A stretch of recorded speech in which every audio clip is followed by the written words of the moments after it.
ಈ ತರಗತಿಯಲ್ಲಿ 10ನೇ ತರಗತಿಯ ಸಮಾಜ ವಿಜ್ಞಾನ ವಿಷಯದ ಭೂಗೋಳ ವಿಭಾಗದ 10ನೇ ಅಧ್ಯಾಯ ಭಾರತದ ಕೈಗಾರಿಕೆಗಳು ಈ ಪಾಠವನ್ನು ಕುರಿತು ಅಭ್ಯಾಸ ಮಾಡ್ತಾ ಇದ್ದಾರೆ. ಭೂಗೋಳ ವಿಭಾಗದಲ್ಲಿ ಸಾಕಷ್ಟು ಅಧ್ಯಾಯಗಳನ್ನ ಇಂದಿನ ತರಗತಿಯಲ್ಲಿ ಅಭ್ಯಾಸ ಮಾಡ್ತೀವಿ. ಈ ಪಾಠದಲ್ಲಿ ಕೈಗಾರಿಕೆಗಳು ಅಂತ ಬಂದಾಗ ಈ ಪಾಠದಲ್ಲಿ ಯಾವ ಕಲಿಕಾಂಶಗಳನ್ನು ಕುರಿತು ಅಭ್ಯಾಸ ಮಾಡ್ತೀವಿ ಅನ್ನೋದನ್ನ ನೋಡೋದಾದ್ರೆ, ಈ ಪಾಠದ ಕಲಿಕಾಂಶಗಳು ಕೈಗಾರಿಕೆ ಅಂದ್ರೆ ಏನು, ಅದರ ಅರ್ಥ ಮತ್ತು ಪ್ರಾಮುಖ್ಯತೆಯನ್ನ ಅಭ್ಯಾಸ ಮಾಡ್ತೀವಿ. ಹಾಗೆಯೇ ಕೈಗಾರಿಕರ ಸ್ಥಾನೀಕರಣದ ಅಂಶಗಳು ಅಂತ ಅಭ್ಯಾಸ ಮಾಡ್ತೀವಿ. ಅಂದ್ರೆ ಕೈಗಾರಿಕೆ ಸ್ಥಾಪನೆ ಮಾಡಲಿಕ್ಕೆ ಬೇಕಾಗಿರ್ತಕ್ಕಂಥ ಮೂಲಭೂತ ಸನ್ನಿವೇಶ ಅಂಶಗಳು ಏನು, ಸೌಲಭ್ಯಗಳಿರಬೇಕು, ಅದನ್ನ ಸ್ಥಾನೀಕರಣ ಅಂತ ಕರಿತೀವಿ. ಅದನ್ನ ಅಭ್ಯಾಸ ಮಾಡ್ತೀವಿ. ಕೈಗಾರಿಕೆಗಳು ಬೆಳೆದು ಬಂದಿರತಕ್ಕಂಥ ಹಾದಿಯನ್ನು ಕುರಿತು ಅಭ್ಯಾಸ ಮಾಡ್ತೀವಿ. ಅಂದ್ರೆ ಭಾರತದಲ್ಲಿ ಕೈಗಾರಿಕಾ ಪ್ರದೇಶಗಳು ಯಾವ್ಯಾವಿದೆ ಹಂಚಿಕೆ ಮಾಡಿದರೆ ಆ ಕೈಗಾರಿಕಾ ಪ್ರದೇಶಗಳನ್ನ ಅಭ್ಯಾಸ ಮಾಡ್ತೀವಿ. ಭಾರತದಲ್ಲಿ ಪ್ರಮುಖವಾಗಿ ಸ್ಥಾಪನೆಯಾಗಿರ್ತಕ್ಕಂಥ ಕೈಗಾರಿಕೆಗಳು, ಕೆಲವೊಂದು ಕಚ್ಚಾ ವಸ್ತುಗಳು ಎಲ್ಲಿ ದೊರೆಯುತ್ತೆ ಅವುಗಳ ಹಂಚಿಕೆಯನ್ನ ಕುರಿತು ಅಭ್ಯಾಸ ಮಾಡ್ತೀವಿ. ಸೊ ಇವಿಷ್ಟು ಇವತ್ತಿನ ಕೈಗಾರಿಕೆಗಳು ಪಾಠದ ಕಲಿಕಾಂಶ. ನೋಡೋಣ ಇವತ್ತಿನ ಕ್ಲಾಸಲ್ಲಿ ಎಷ್ಟು ಕಲೀಲಿಕ್ಕೆ ಸಾಧ್ಯ ಆಗುತ್ತೋ ಅಷ್ಟನ್ನ ಕಲಿತಾ ಹೋಗೋಣ. ಉಳಿದಿದ ಕಲಿಕಾಂಶಗಳನ್ನ ಮುಂದಿನ ತರಗತಿಯಲ್ಲಿ ಹೇಳ್ತಾರೆ. ಸೊ ಈ ಪಾಠದ ಆರಂಭದಲ್ಲಿ ನಾವು ಫಸ್ಟ್ ತಿಳಿತಕ್ಕಂಥದ್ದು ಕೈಗಾರಿಕೆಗಳ ಅರ್ಥ ಏನು. ನಿಮಗೆ ಪರೀಕ್ಷೆಯಲ್ಲಿ ಕೇಳಬಹುದು ಕೈಗಾರಿಕೆ ಎಂದರೇನು ಅಂತ ಪ್ರಶ್ನೆ ಕೇಳಿದ್ರೆ ನಾವೇನ್ ಬರೀತೀವಿ ನೋಡಿ. ಕೈಗಾರಿಕೆಗಳು ನಾಗರಿಕತೆಯ ಹಂತ ಬೆಳೆದು ಬಂದ ಹಾಗೆ ಕ್ರಮೇಣ ಕೈಗಾರಿಕೆಗಳು ಬೆಳವಣಿಗೆ ಆಗ್ತಾ ಬಂದಿದೆ. ಇವತ್ತಿನ ಪ್ರಚಲಿತ ದಿನಮಾನಗಳಲ್ಲಿ 21ನೇ ಶತಮಾನದಲ್ಲಿ ಕೈಗಾರಿಕೆಗಳೇ ಪ್ರಧಾನವಾಗಿ ಬೆಳೆದ್ಬಿಟ್ಟು. ಸೊ ಮನುಷ್ಯ ಆರಂಭದಲ್ಲಿ ಹೇಗಿದ್ದ ಅಂತ ನಾವು ಗಮನಿಸಿದ್ರೆ, ಪ್ರಕೃತಿಯಲ್ಲಿ ಸಿಗ್ತಕ್ಕಂತ ಸಂಪನ್ಮೂಲಗಳನ್ನ ಪ್ರಕೃತಿಯಲ್ಲಿ ಸಿಗೋದನ್ನ ಆಸ್ ಇಟ್ ಈಸ್ ಹಾಗೆ ಬೆಳೆಸ್ತಾ ಇದ್ದ, ರಾ ಆಗಿ ಬೆಳೆಸ್ತಾ ಇದ್ದ. ಯಾಕೆಂದ್ರೆ ಮೂಲತಃ ಮನುಷ್ಯನು ಕೂಡ ಒಬ್ಬ ಪ್ರಾಣಿ ಅಲ್ವಾ. ಆದ್ರೆ ಕಾಲ ಕಳೆದಂತೆ ಕ್ರಮೇಣ ನಾಗರಿಕತೆ ಬೆಳವಣಿಗೆ ಆದಾಗಿಲ್ಲ, ಹೊಸ ಹೊಸ ಸಂಶೋಧನೆಗಳನ್ನ ಅನ್ವೇಷಣೆಗಳನ್ನ ಮಾಡ್ತಾ ಹೋದಾಗೆ ಮನುಷ್ಯ ಏನ್ ಮಾಡ್ತಾನೆ, ನಿಸರ್ಗದಲ್ಲಿ ಸಿಗ್ತಕ್ಕಂಥ ಸಂಪನ್ಮೂಲವನ್ನ ಒಂದಷ್ಟು ಬದಲಾಯಿಸಿ ತನ್ನ ಅನುಕೂಲಕ್ಕೆ ತಕ್ಕಂತೆ ಬದಲಾಯಿಸಿಕೊಂಡು ಸಂಪನ್ಮೂಲಗಳನ್ನ ಬದಲಾಯಿಸಿ ಬಳಸುವುದನ್ನ ಕಲಿತ. ಹಾಗೆ ಸಂಪನ್ಮೂಲಗಳನ್ನ ಪ್ರಕೃತಿಯಲ್ಲಿ ಹೇಗೆ ಸಿಗುತ್ತೋ ಹಾಗೆ ಬಳಸದೆ ಅದಕ್ಕೊಂದು ಶೇಪ್ ಕೊಟ್ಟು, ಅದಕ್ಕೊಂದು ಮೂರ್ತ ಸ್ವರೂಪ ಕೊಟ್ಟು ಅದನ್ನ ತನ್ನ ಅನುಕೂಲಕ್ಕೆ ತಕ್ಕಂತೆ ಬಳಸಲಿಕ್ಕೆ ಕಲಿತಾನಲ್ಲ, ಅವನ್ನ ಕೈಗಾರಿಕೆಗಳು. ಅಂದ್ರೆ ಕಚ್ಚಾ ವಸ್ತುಗಳನ್ನ ಆಸ್ ಇಟ್ ಈಸ್ ಹಾಗೆ ಬಳಸದೆ ಅದನ್ನ ಬದಲಾಯಿಸಿ ಬಳಸ್ತಕ್ಕಂಥದ್ದು. ನಿಮಗೆ ಒಂದು ಉದಾಹರಣೆ ಹೇಳಿದ್ರೆ ಅರ್ಥ ಆಗುತ್ತೆ. ಈಗ ಹತ್ತಿ ಬೆಳಿತಾನೆ ಮನುಷ್ಯ ಅಲ್ವಾ. ಹತ್ತಿಯನ್ನ ಅದಕ್ಕೊಂದು ಶೇಪ್ ಕೊಡ್ತಾನೆ. ಏನ್ ಮಾಡ್ತಾನೆ, ಹತ್ತಿಯನ್ನ ದಾರ ಮಾಡಿ ಹತ್ತಿ ಬಟ್ಟೆ ಕೈಗಾರಿಕೆ, ಹತ್ತಿ ಬಟ್ಟೆನ ತಯಾರು. ಅಂದ್ರೆ ಹತ್ತಿ ಅನ್ನೋದು ಕಚ್ಚಾ ವಸ್ತು, ಹತ್ತಿಯಿಂದ ಹತ್ತಿ ಬಟ್ಟೆಯನ್ನ ತಯಾರು ಮಾಡ್ತಾರೆ. ಕಬ್ಬು ಕಚ್ಚಾ ವಸ್ತು, ಕಬ್ಬಿನಿಂದ ಸಕ್ಕರೆಯನ್ನ ಬೆಲ್ಲವನ್ನ ತಯಾರು ಮಾಡ್ತಾರೆ. ಮರದ ತಿರುಳು ಕಚ್ಚಾ ವಸ್ತು, ಆ ಮರದ ತಿರುಳಿನಿಂದ ಏನ್ ಮಾಡ್ತಾನೆ, ಕಾಗದವನ್ನ ತಯಾರು ಮಾಡ್ತಾನೆ. ರೈಟ್. ಹೀಗೆ ಮನುಷ್ಯ ಈಗ ಪ್ರಕೃತಿಯಲ್ಲಿ ಕಬ್ಬಿಣದ ಅದಿರು ಸಿಗುತ್ತೆ, ರಾ ಮೆಟೀರಿಯಲ್. ಆ ಕಬ್ಬಿಣದ ಅದಿರನ್ನ ಕರಗಿಸಿ ಅದನ್ನು ಶುದ್ಧೀಕರಿಸಿ ಉಕ್ಕನ್ನಾಗಿ ತಯಾರು ಮಾಡ್ತಾನೆ. ಅದರಿಂದ ಸಾಕಷ್ಟು ಉಪಕರಣಗಳನ್ನ ಬೇರೆ ಬೇರೆ ಸಾಮಗ್ರಿಗಳನ್ನ ತಯಾರು ಮಾಡ್ತಾ ಇರ್ತಾನೆ. ಸೊ ಇದು ಕೈಗಾರಿಕೆ. ಸೊ ನಿಮಗೀಗ ಅರ್ಥ ಆಯ್ತು ಅಂತ ಅನ್ಕೊಳ್ತೀನಿ. ಕೈಗಾರಿಕೆ ಎಂದರೆ ಏನು, ಕೈಗಾರಿಕೆ ಅಂದ್ರೆ ಏನು ಅಂತ ಅರ್ಥ ಆಗಿದೆ. ಅದ್ರ ಪರೀಕ್ಷೆಯಲ್ಲಿ ಇಷ್ಟೆಲ್ಲ ಬರೀಲಿಕ್ಕೆ ಆಗಲ್ಲ. ಸೊ ಡೆಫಿನೇಷನ್ ಹೇಳೋದಾದ್ರೆ ಪರೀಕ್ಷೆಯಲ್ಲಿ ಬರೀಲಿಕ್ಕೆ ನಿಮಗೆ ಕೈಗಾರಿಕೆ ಎಂದರೆ ನಾವು ಸರಳವಾಗಿ ಹೇಳ್ತೀವಿ. ಕೈಗಾರಿಕೆ ಅಂತ ಹೇಳಿದ್ರೆ ಕಚ್ಚಾ ವಸ್ತುಗಳನ್ನ ಸಿದ್ಧ ವಸ್ತುಗಳನ್ನಾಗಿ ಮಾರ್ಪಡಿಸುವ ಉದ್ಯಮಗಳೇ ಕೈಗಾರಿಕೆ. ರಾ ಮೆಟೀರಿಯಲ್ ತಗೊಂಡು ಅದರಿಂದ ರೆಡಿ ಮೆಟೀರಿಯಲ್ ಅನ್ನ ತಯಾರು ಮಾಡ್ತಕ್ಕಂಥ ಉದ್ಯಮಗಳೇನಿದೆ ಅದನ್ನ ನಾವು ಕೈಗಾರಿಕೆಗಳು ಅಂತ ಕರೀತೀವಿ. ಯಾವಾಗ ಬಂತು ಕೈಗಾರಿಕೆಗಳು? ನಾಗರಿಕತೆ ಬೆಳವಣಿಗೆ ಹೊಂದಿದಂತೆಲ್ಲ. ಈಗ 10 ವರ್ಷದ ಹಿಂದಿನ ಕೈಗಾರಿಕೆಗಳು ಇವತ್ತು ಹಾಗೆ ಇದೆಯಾ ಅಂತ ನೋಡಿದ್ರೆ ಇಲ್ಲ, ಸಾಕಷ್ಟು ಬದಲಾವಣೆ ಆಗ್ತಾ ಹೋಗುತ್ತೆ. ಪ್ರತಿ ವರ್ಷ ಕೈಗಾರಿಕೆಗಳ ಸ್ವರೂಪ ಬದಲಾಗ್ತಾ ಹೋಗ್ತಾ ಇದೆ. ಹಾಗಾದ್ರೆ ಕೈಗಾರಿಕೆಗಳ ಪ್ರಾಮುಖ್ಯತೆ ಯಾಕೆ ಬೇಕು? ಕೈಗಾರಿಕೆ ನಾವೀಗ ಇಂತಾನೆ ಹೇಳಿದ್ವಿ. ಕೈಗಾರಿಕೆಗಳು ಅಂದ್ರೆ ಏನು ಅಂತ, ಕೈಗಾರಿಕೆಗಳ ಪ್ರಾಮುಖ್ಯತೆ ವಿಚಾರಕ್ಕೆ ಬಂದ್ರೆ ನೋಡಿ, ನಾವು ಸಾರಿಗೆ ಸಂಪರ್ಕ ಕ್ಲಾಸ್ ಅಲ್ಲಿ ಹೇಳ್ತಾ ಇದ್ವಿ, ನೆನಪಿದ್ಯಾ ನಿಮ್ಗೆ? ಏನ್ ಹೇಳ್ತಾ ಇದ್ವಿ? ಸಾರಿಗೆ ಮತ್ತು ಸಂಪರ್ಕ ಇದು ಒಂದು ರಾಷ್ಟ್ರದ ನರನಾಡಿಗಳಿದ್ದಂತೆ ಅಂತ. ಆದ್ರೆ ಕೃಷಿ ಬೆನ್ನೆಲುಬಾಗಿದ್ರೆ ಕೈಗಾರಿಕೆಗಳು ಆ ಒಂದು ಅರ್ಥವ್ಯವಸ್ಥೆಯಲ್ಲಿ ಮಾಂಸಖಂಡಗಳಿದ್ದ ಹಾಗೆ. ದೇಹದಲ್ಲಿ ಹೇಗೆ ಸ್ನಾಯುಗಳು ಪ್ರಮುಖ ಪಾತ್ರವನ್ನು ವಹಿಸುತ್ತೋ ಹಾಗೆ ದೇಶದ ಅರ್ಥವ್ಯವಸ್ಥೆಗೆ ಕೈಗಾರಿಕೆಗಳು ಬಹಳ ಗಣನೀಯವಾಗಿರ್ತಕ್ಕಂಥ ಪ್ರಗತಿಯನ್ನ ಕೊಡುಗೆಯನ್ನ. ಕೈಗಾರಿಕೆಗಳ ಪ್ರಗತಿ ಒಂದು ರಾಷ್ಟ್ರದ ಅಭಿವೃದ್ಧಿಯನ್ನ ನಿರ್ಧರಿಸುತ್ತೆ. ಅಂದ್ರೆ ಯಾವ ರಾಷ್ಟ್ರ ಕೈಗಾರಿಕೆಗೆ ಹೆಚ್ಚಿನ ಒತ್ತನ್ನು ಕೊಟ್ಟಿದೆಯೋ ಆ ರಾಷ್ಟ್ರ ಖಂಡಿತವಾಗಿಯೂ ಅಭಿವೃದ್ಧಿ ಹೊಂದಿರತಕ್ಕಂಥ ರಾಷ್ಟ್ರ ಆಗಿರುತ್ತೆ, ಅಭಿವೃದ್ಧಿಶೀಲ ರಾಷ್ಟ್ರ ಆಗಿರುತ್ತೆ. ಸೊ ಕೈಗಾರಿಕೆಯ ಪ್ರಾಮುಖ್ಯತೆಯನ್ನ ನೋಡ್ಲಿಕ್ಕೆ ಬಂದ್ರೆ ನೋಡಿ, ಒಂದೊಂದಾಗಿ ನೋಡ್ತಾ ಹೋಗೋಣ. ಭಾರತದ ಆರ್ಥಿಕ ಅಭಿವೃದ್ಧಿಯಲ್ಲಿ ಕೈಗಾರಿಕೆಗಳ ಪಾತ್ರ ಬಹಳ ಗಣನೀಯವಾಗಿರ್ತಕ್ಕಂಥದ್ದು. ಒಂದು ರಾಷ್ಟ್ರದ ಅರ್ಥವ್ಯವಸ್ಥೆ ಬಲಪಡಬೇಕು ಅಂತ ಹೇಳಿದ್ರೆ ಆ ರಾಷ್ಟ್ರದ ಕೈಗಾರಿಕೆಗಳು ಹೆಚ್ಚೆಚ್ಚು ಅಭಿವೃದ್ಧಿಯನ್ನ ಸಾಧಿಸಬೇಕು. ಕೈಗಾರಿಕೆಗೆ ಪೂರಕವಾಗಿರ್ತಕ್ಕಂಥ ನೀತಿ ನಿಯಮಗಳನ್ನ ಅಲ್ಲಿನ ಸರ್ಕಾರ ರೂಪಿಸಬೇಕು. ಹೆಚ್ಚೆಚ್ಚು ಕೈಗಾರಿಕೆಗಳು ಸ್ಥಾಪನೆಯಾದ ಹಾಗೆ ಸಂಪನ್ಮೂಲಗಳನ್ನ ಗರಿಷ್ಠ ಪ್ರಮಾಣದಲ್ಲಿ ಬಳಸಿಕೊಂಡು ಹೆಚ್ಚಿನ ಉತ್ಪಾದನೆ ಮಾಡಿದಾಗ ಹೆಚ್ಚಿನ ಮಾರುಕಟ್ಟೆಯಿಂದಾಗಿ ಏನಾಗುತ್ತೆ? ಆರ್ಥಿಕತೆ ಪ್ರಬಲ ಆಗ್ತಾ ಹೋಗುತ್ತೆ. ಸೊ ಹಾಗಾಗಿ ಸರ್ಕಾರ ಕೂಡ ಏನ್ ಮಾಡುತ್ತೆ? ಪಂಚವಾರ್ಷಿಕ ಯೋಜನೆಯಲ್ಲಿ ಕೈಗಾರಿಕೆಗಳಿಗೆ ಹೆಚ್ಚಿನ ಒತ್ತನ್ನು ಕೊಡುತ್ತೆ. ಯಾಕೆ ಕೊಡುತ್ತೆ ಅಂದ್ರೆ ಭಾರತದ ಆರ್ಥಿಕ ಅಭಿವೃದ್ಧಿಯಲ್ಲಿ ಕೈಗಾರಿಕೆಗಳ ಪಾತ್ರ ಬಹಳ ದೊಡ್ಡದು. ಕೈಗಾರಿಕೆಗಳಿಂದ ಬರ್ತಕ್ಕಂಥ ಆದಾಯ ಒಂದು ರಾಷ್ಟ್ರದ ಆರ್ಥಿಕ ಅಭಿವೃದ್ಧಿಯಲ್ಲಿ, ರಾಷ್ಟ್ರೀಯ ಆದಾಯದಲ್ಲಿ ಕೈಗಾರಿಕೆಗಳ ಆದಾಯ ತುಂಬಾ ಗಣನೀಯ ಪ್ರಮಾಣದಲ್ಲಿರೋದ್ರಿಂದ ಭಾರತದ ಆರ್ಥಿಕ ಅಭಿವೃದ್ಧಿಯಲ್ಲಿ ಕೈಗಾರಿಕೆಗಳು ಪ್ರಮುಖ ಪಾತ್ರವನ್ನ ವಹಿಸುತ್ತೆ. ಎರಡನೇ ನೋಡಿ, ಕೃಷಿಯ ಅಭಿವೃದ್ಧಿ ಅಂತ ಹೇಳ್ತೀವಿ. ಕೃಷಿಯ ಅಭಿವೃದ್ಧಿಯಲ್ಲಿ ಕೈಗಾರಿಕೆಗಳು ಪ್ರಾಮುಖ್ಯತೆಯನ್ನು ಪಡೆದವು. ಹೇಗೆ ನೋಡಿ, ಕೃಷಿ ಮತ್ತು ಕೈಗಾರಿಕೆ ಎರಡೂ ಕೂಡ ಒಂದಕ್ಕೊಂದು ಪೂರಕವಾಗಿ. ನಿಮಗೆ ಪರೀಕ್ಷೆಯಲ್ಲಿ ಪ್ರಶ್ನೆ ಕೇಳಿದ್ರು, ಕೃಷಿ ಮತ್ತು ಕೈಗಾರಿಕೆಗಳು ಪರಸ್ಪರ ಪೂರಕವಾಗಿವೆ, ಸಮರ್ಥಿಸಿ. ಏನಾಗುತ್ತೆ? ಕೃಷಿಯ ಅಭಿವೃದ್ಧಿಗೆ ಕೈಗಾರಿಕೆ ಹೇಗೆ ಕಾರಣ ಆಗುತ್ತೆ? ನೋಡಿ, ಕೃಷಿಯ ಅಭಿವೃದ್ಧಿಗೆ ಬೇಕಾಗಿರ್ತಕ್ಕಂಥ ಆಧುನಿಕ ಯಂತ್ರೋಪಕರಣ ಅಲ್ವಾ? ಇವತ್ತು ಸಾಕಷ್ಟು ಯಂತ್ರೋಪಕರಣಗಳನ್ನ ಕೃಷಿ ಕ್ಷೇತ್ರದಲ್ಲಿ ಬಳಸ್ತೀವಿ ಅಲ್ವಾ? ಅದು ಕಲ್ಟಿವೇಟರ್ ಇರ್ಬೋದು, ಟಿಲ್ಲರ್ ಇರ್ಬೋದು, ಟ್ರಾಕ್ಟರ್ ಇರ್ಬೋದು, ಸಾಕಷ್ಟು ಸಾಧನಗಳು ಇವತ್ತು ಬಂದಿದೆ. ನೋಡಿ, ಕೃಷಿಯಲ್ಲಿ ಬಳಸುವ ಅಷ್ಟೆಲ್ಲ ಯಂತ್ರೋಪಕರಣಗಳು ಎಲ್ಲಿ ತಯಾರಾಗುತ್ತೆ ಅಂದ್ರೆ ಕೈಗಾರಿಕೆ ಅಲ್ವಾ?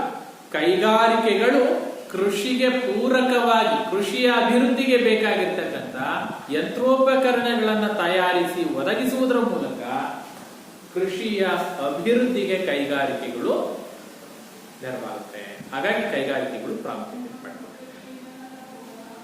ರಸಗೊಬ್ಬರ, ಕೀಟನಾಶಕಗಳು ಅಲ್ವಾ, ಸುಧಾರಿತ ಬಿತ್ತನೆ ಬೀಜಗಳು, ಎಲ್ಲ ಪ್ರೊಸೆಸಿಂಗ್ ಅಲ್ಲಿ ಯಾವುದರ ಪಾತ್ರ ಇದೆ ಅಂತಂದ್ರೆ ಕೈಗಾರಿಕೆಗಳ ಪಾತ್ರ ಅಲ್ವಾ?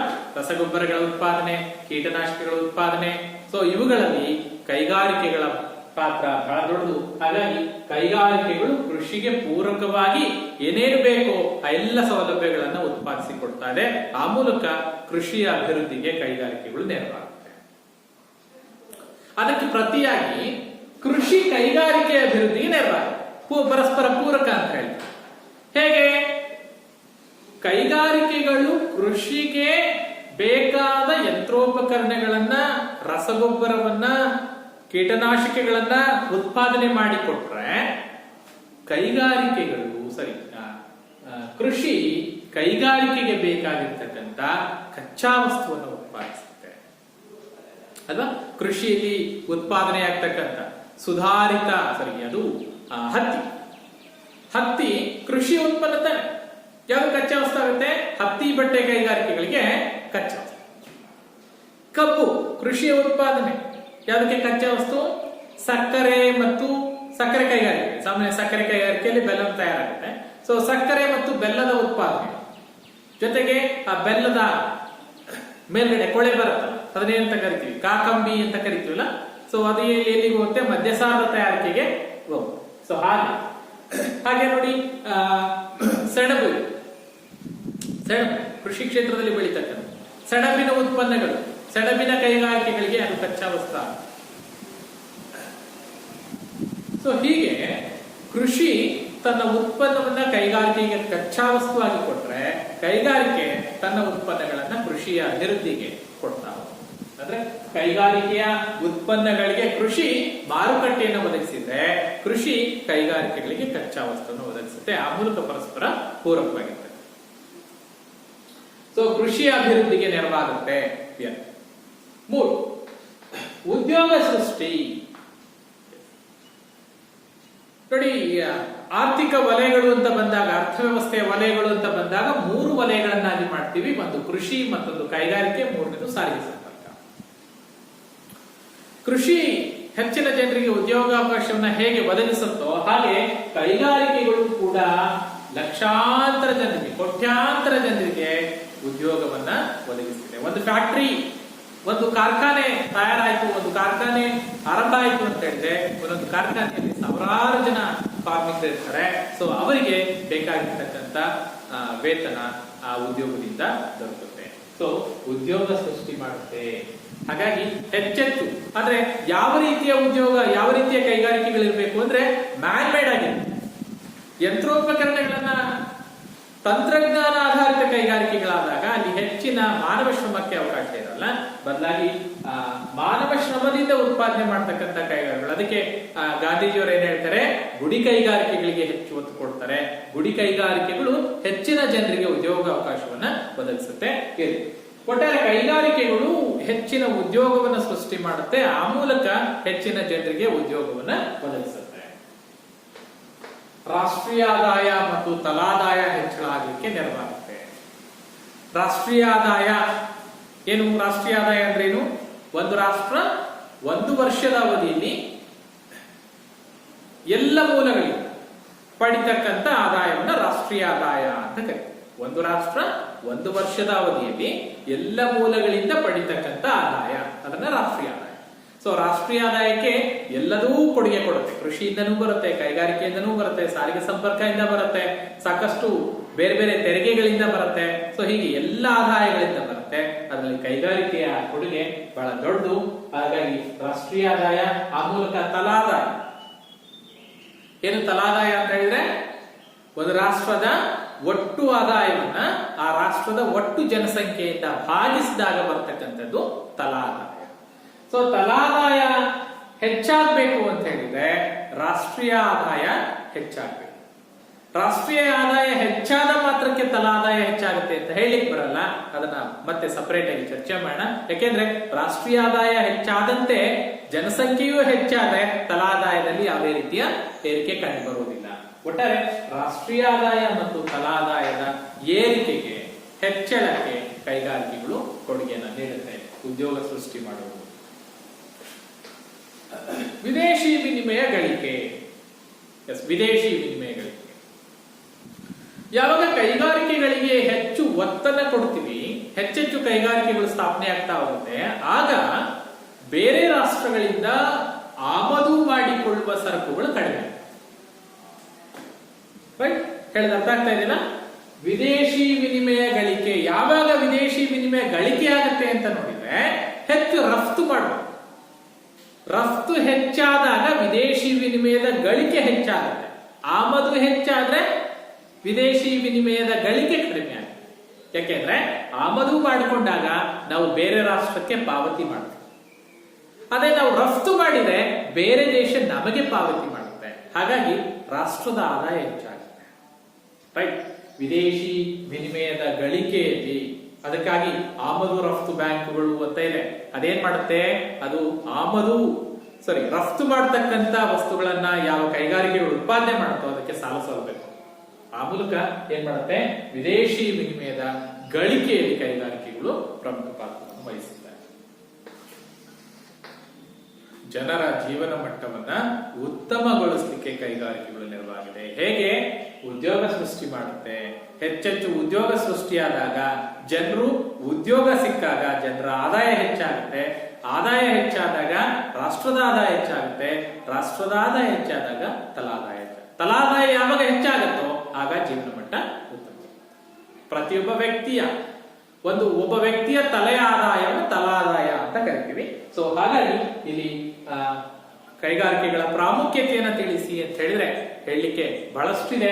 ಕೈಗಾರಿಕೆಗಳ ಪ್ರಾಮುಖ್ಯತೆ ಅಂತ ನೀವು ಪರೀಕ್ಷೆಯಲ್ಲಿ ಕೇಳಿದ್ರೆ ಒಂದಷ್ಟು ಅಂಶಗಳನ್ನ ಪಾಯಿಂಟ್ಗಳನ್ನ ಹಾಕಿ ಒಂದಷ್ಟು ವಿವರಾತ್ಮಕವಾಗಿ ಬರೀರಿ. ಪ್ರತಿಯೊಂದು ಪಾಯಿಂಟ್ ಬರೆದು ಅದನ್ನ ವಿವರಿಸೋ ಅಗತ್ಯ ಇಲ್ಲ. ಬರೆಯುವ ಪಾಯಿಂಟ್ ಅನ್ನೇ ಒಂದಷ್ಟು ಎಲಾಬ್ರೇಟ್ ಆಗಿ ಬರೀತಾರೆ. ಇಷ್ಟು ಕೈಗಾರಿಕೆ ಅಂದ್ರೆ ಏನು, ಕೈಗಾರಿಕೆಯ ಅರ್ಥ ಮತ್ತು ಕೈಗಾರಿಕೆಯ ಪ್ರಾಮುಖ್ಯತೆಯನ್ನು ಕುರಿತು ನಾನು ಹೇಳಿದೆ. ನೆಕ್ಸ್ಟ್ ಕೈಗಾರಿಕೆಗಳ ಸ್ಥಾನೀಕರಣ ಅಂತ ಬರ್ತದೆ. ಕೈಗಾರಿಕೆಗಳ ಸ್ಥಾನೀಕರಣ ಅಂದ್ರೆ ಕೈಗಾರಿಕೆಗಳು ಸ್ಥಾಪನೆ ಆಗಬೇಕು ಅಂತ ಹೇಳಿದ್ರೆ ಯಾವ ಅಂಶಗಳು ಅಗತ್ಯವಾಗಿ ಬೇಕು? ಕೈಗಾರಿಕೆಗಳ ಸ್ಥಾಪನೆಗೆ ಬೇಕಾಗಿರುವ ಮೂಲಭೂತ ಅನುಕೂಲಗಳು, ಸನ್ನಿವೇಶ ಯಾವುದು? ನಿಮಗೆ ಕೇಳ್ತಾನಪ್ಪ ಪರೀಕ್ಷೆಯಲ್ಲಿ, ಬಹಳ ಮುಖ್ಯವಾಗಿ ನೆನಪಿಟ್ಕೊಳ್ಳಿ, ಇವುಗಳನ್ನ ಪಾಯಿಂಟ್ ಮಾಡ್ಕೊಳ್ತಾ ಹೋಗಿ. ಕೈಗಾರಿಕೆಗಳ ಸ್ಥಾನೀಕರಣವನ್ನ ಕುರಿತು ಬರೆಯಿರಿ. ಸ್ಥಾನೀಕರಣ ಅಂಶಗಳನ್ನ ಹೆಸರಿಸಿ ಅಂತ ಕೇಳ್ಬಿಡಿ. ಕೈಗಾರಿಕೆ ಸ್ಥಾಪನೆ ಆಗ್ಬೇಕು ಅಂದ್ರೆ ಮೊದಲನೇದಾಗಿ ಏನ್ ಬೇಕು? ಕಚ್ಚಾ ವಸ್ತು ಸರಬರಾಜು ಉತ್ತಮವಾಗಿ. ಅಂದ್ರೆ ಕೈಗಾರಿಕೆಗಳು ಸ್ಥಾಪನೆ ಆಗ್ಬೇಕು ಅಂದ್ರೆ ಕಚ್ಚಾ ವಸ್ತುಗಳು ಯಥೇಚ್ಛವಾಗಿ ಲಭ್ಯ ಇರತಕ್ಕಂತ ಪ್ರದೇಶಗಳಲ್ಲಿ ಕೈಗಾರಿಕೆಗಳು ಸ್ಥಾಪನೆ. ಯಾಕೆಂದ್ರೆ ಈ ಪ್ರದೇಶದಲ್ಲಿ ಯಾವ ಕಚ್ಚಾ ವಸ್ತು ಇಲ್ಲ, ನಾನು ಇಲ್ಲಿ ಫ್ಯಾಕ್ಟರಿ ಆರಂಭ ಮಾಡಿದ್ದೀನಿ ಅಂದ್ರೆ ಕಚ್ಚಾ ವಸ್ತುನ ಅಲ್ಲಿಂದ ತರಿಸ್ಕೊಳ್ಳಿಕ್ಕೆ ಸಾಕಷ್ಟು ಹಣ ವೆಚ್ಚ ಆಗುತ್ತೆ.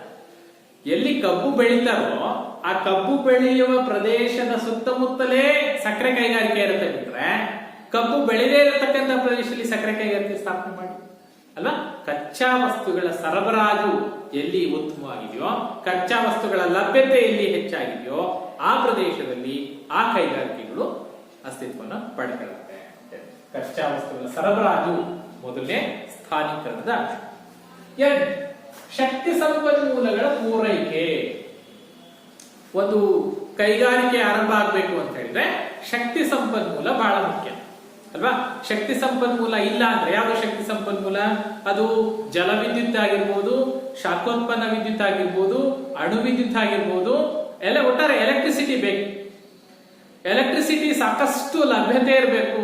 ಹಾಗಾದ್ರೆ ಅಲ್ಲಿ ಕೈಗಾರಿಕೆಗಳನ್ನ ಸ್ಥಾಪನೆ ಮಾಡಲಿಕ್ಕೆ ಸಾಧ್ಯ ಆಗುತ್ತೆ. ಯಾಕೆಂದ್ರೆ ಆ ಕೈಗಾರಿಕೆಗಳು ಯಂತ್ರ ಚಾಲಿತ ಆಗಿರೋದ್ರಿಂದ ಆ ಯಂತ್ರಗಳಿಗೆ ಸಾಕಷ್ಟು ಪ್ರಮಾಣದ ವಿದ್ಯುತ್ನ ಅವಶ್ಯಕತೆ ಇರೋದ್ರಿಂದ ಅಲ್ಲಿ ಶಕ್ತಿ ಸಂಪನ್ಮೂಲಗಳ ಪೂರೈಕೆ ಯಥೇಚ್ಛವಾಗಿರಬೇಕು. 3, ಸಾರಿಗೆ ಸಂಪರ್ಕದ ವ್ಯವಸ್ಥೆ. ಸಾರಿಗೆ ಸಂಪರ್ಕದ ವ್ಯವಸ್ಥೆ ನೋಡಿ, ಒಂದು ಕೈಗಾರಿಕೆ ಸ್ಥಾಪನೆ ಆಗ್ಬೇಕು ಅಂದ್ರೆ ಸಾರಿಗೆ ಸಂಪರ್ಕ ಬಹಳ ಮುಖ್ಯ. ಯಾಕೆಂದ್ರೆ ಕಚ್ಚಾ ವಸ್ತುಗಳನ್ನ ಕೈಗಾರಿಕೆಗಳಿಗೆ ತರಿಸ್ಕೊಳ್ಳಿಕ್ಕೆ, ಕೈಗಾರಿಕೆಗಳಲ್ಲಿ ಸಿದ್ಧಗೊಂಡಿರ್ತಕ್ಕಂಥ ಸಿದ್ಧ ವಸ್ತುಗಳನ್ನ, ಉತ್ಪಾದಿಸಿರ್ತಕ್ಕಂಥ ಸಿದ್ಧ ವಸ್ತುಗಳನ್ನ ಮಾರುಕಟ್ಟೆಗೆ ಸಾಗಿಸ್ಲಿಕ್ಕೆ ಟ್ರಾನ್ಸ್ಪೋರ್ಟ್ ಬಹಳ ಮುಖ್ಯ. ಹಾಗಾಗಿ ಸಾರಿಗೆ ಸಂಪರ್ಕ ಉತ್ತಮವಾಗಿರ್ತಕ್ಕಂಥ ಕಡೆಗಳಲ್ಲಿ ಕೈಗಾರಿಕೆಗಳನ್ನ ಸ್ಥಾಪನೆ ಮಾಡಬಹುದು. ಕೈಗಾರಿಕಾ ಸ್ಥಾನೀಕರಣದ ಅಂಶಗಳಲ್ಲಿ 3rd ಪಾಯಿಂಟ್ ಸಾರಿಗೆ ಮತ್ತು ಸಂಪರ್ಕ ಉತ್ತಮವಾಗಿರಬೇಕು. ಮಾರುಕಟ್ಟೆ ಸೌಲಭ್ಯ. ಒಂದು ಕೈಗಾರಿಕೆ ಸ್ಥಾಪನೆ ಆಗ್ಬೇಕು ಅಂತ ಹೇಳಿದ್ರೆ ಮಾರ್ಕೆಟಿಂಗ್ ಫೆಸಿಲಿಟಿ ಬಹಳ ಮುಖ್ಯ. ಅಂದ್ರೆ ನಾನು ಯಾವ ಕೈಗಾರಿಕೆನ ಇಲ್ಲಿ ಸ್ಥಾಪಿಸ್ಲಿಕ್ಕೆ ಹೊರಟಿದ್ದೀನಿ ಆ ಕೈಗಾರಿಕೆ ಉತ್ಪನ್ನಗಳಿಗೆ ಮಾರುಕಟ್ಟೆ ಇಲ್ಲಿದೆಯಾ, ಇಲ್ಲಿ ಈ ವಸ್ತುಗಳ ಇಲ್ಲಿ ಮಾರಾಟ ಆಗತ್ತಾ ಅಲ್ವಾ? ಯಾವುದೋ ಒಂದು ರೂರಲ್ ಏರಿಯಾದಲ್ಲಿ ತುಂಬಾ ಬ್ಯಾಕ್ವರ್ಡ್ ಆಗಿರ್ತಕ್ಕಂಥ ಪ್ರದೇಶದಲ್ಲಿ ಹೋಗಿ ನಾನು ಆಪಲ್ ಕಂಪನಿಯ ಒಂದು ಕಾರ್ಖಾನೆಯಲ್ಲಿ ತಯಾರು ಮಾಡ್ತೀನಿ ಅಂತ ಹೇಳಿದ್ರೆ ಆ ಪ್ರಾಡಕ್ಟ್ಗೆ ಅಲ್ಲಿ ಬೇಡಿಕೆ ಇದೆಯಾ ನೋಡ್ಬೇಕಲ್ವಾ? ಸೊ ಮಾರುಕಟ್ಟೆ, ಯಾಕೆಂದ್ರೆ ಯಾವುದೇ ಕಂಪನಿ, ವಿದೇಶಿ ಕಂಪನಿ ಏನು ಮಲ್ಟಿ ನ್ಯಾಷನಲ್ ಕಂಪನೀಸ್ ಅಂತ ಏನ್ ಕರಿತೀವಿ, ಮಲ್ಟಿ ನ್ಯಾಷನಲ್ ಕಂಪನೀಸು ಪ್ರತಿಯೊಂದು ರಾಷ್ಟ್ರ ವಿದೇಶಿ ಕಂಪನಿಗಳನ್ನ ತನ್ನ ರಾಷ್ಟ್ರದಲ್ಲಿ ಕೈಗಾರಿಕೆಗಳನ್ನ ಸ್ಥಾಪನೆ ಮಾಡಲಿಕ್ಕೆ ಆಹ್ವಾನಿಸುತ್ತೆ, ಆಫರ್ ಕೊಡ್ತಾರೆ. ಬರೀ ನಿಮಗೆ ಏನ್ ವ್ಯವಸ್ಥೆ ಬೇಕು ಕೈಗಾರಿಕೆ ಸ್ಥಾಪನೆ ಮಾಡಲಿಕ್ಕೆ ಎಲ್ಲ ಸೌಲಭ್ಯಗಳನ್ನು ಒದಗಿಸಿಕೊಡ್ತೀವಿ, ನೀವು ಬಂದು ನಮ್ಮಲ್ಲಿ ಬಂಡವಾಳ ಹೂಡಿ ಕಾರ್ಖಾನೆಗಳನ್ನ ಆರಂಭ ಮಾಡಿ. ಯಾಕೆ? ನಮ್ಮ ದೇಶದ ಜನರಿಗೆ ಉದ್ಯೋಗ ದೊರಕುತ್ತೆ, ಇಲ್ಲೇ ಉತ್ಪಾದನೆ ಆಗುತ್ತೆ.